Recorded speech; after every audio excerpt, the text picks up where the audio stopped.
নমস্কার বন্ধুরা, আজকে মূলোর পকোড়া বানাবো। খুব ভালো লাগে খেতে এই মূলোর পকোড়া। অনেকেই আছে যারা মূলো খেতে চান না, কিন্তু এইভাবে যদি বানানো যায় তাহলে খুব ভালো লাগবে খেতে।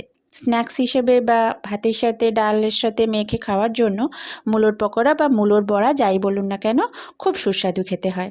তো চলুন দেখে নিই মূলোর পকোড়া বা মূলোর বড়া কিভাবে বানাবো।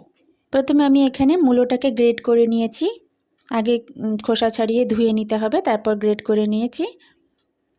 এবার এতে ধনেপাতা কুচি,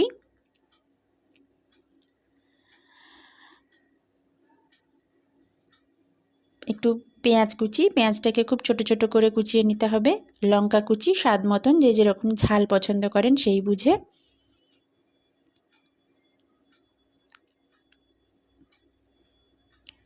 এবার একটু পরিমাণ মতো বেসন, তার সাথে চালের গুঁড়ো, 1 চামচ মতন কালো জিরে,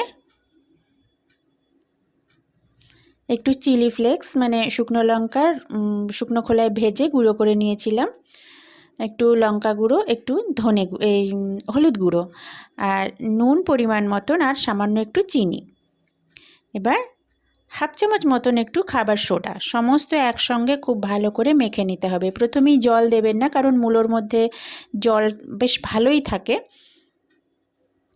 যদি প্রয়োজন হয় পরে জল দেওয়া যেতে পারে। ভালো করে মেখে নিতে হবে।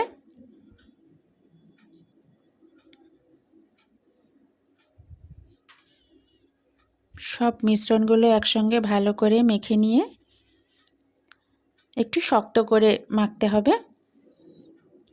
এই রকম অবস্থায় এসেছে। আমার কিন্তু 1 ফোঁটা জলও লাগেনি। এবার আমি কড়াই সাদা তেল দিচ্ছি পকোড়াগুলো ভাজার জন্য। কড়া বেশ ভালো করে গরম করে, তেল গরম করে কড়ার চারপাশে ভালো করে মাখিয়ে নিলাম যাতে লেগে না যায়। আপনারা ডুবো তেলেও ভাজতে পারেন, আমি একটু কম তেলেই ভেজেছি। এবারে ছোট ছোট পকোড়া বা বড়ার আকারে বড়াগুলোকে ভেজে নেব।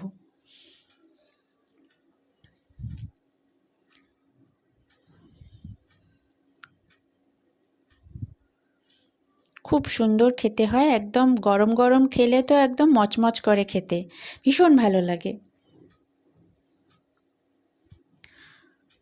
এবার আস্তে আস্তে এক পিঠ ভাজা হয়ে গেলে আর এক পিঠ উল্টে উল্টে ভেজে নিতে হবে।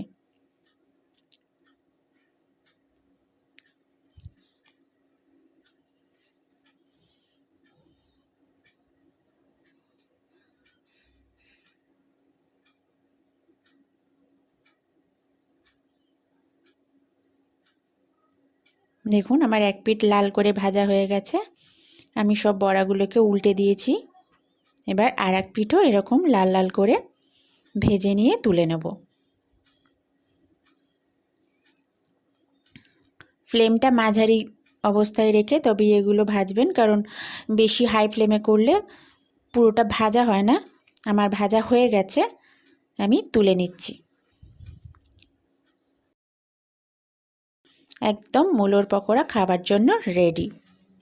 তাহলে বন্ধুরা, আমার এই মূলোর পকোড়া বা মূলোর বড়া আপনাদের কেমন লাগলো অবশ্যই জানাবেন। যদি রেসিপিটা ভালো লাগে তাহলে একটা লাইক আর একটা কমেন্ট দিতে ভুলবেন না। যারা এখনও আমার চ্যানেল সাবস্ক্রাইব করেননি তারা প্লিজ সাবস্ক্রাইব করুন, আর পাশের বেল অপশানটা টিপে দিন যাতে আবার পরের ভিডিও নোটিফিকেশান আপনাদের কাছে পৌঁছে যায়। ধন্যবাদ বন্ধুরা ভিডিওটি দেখার জন্য।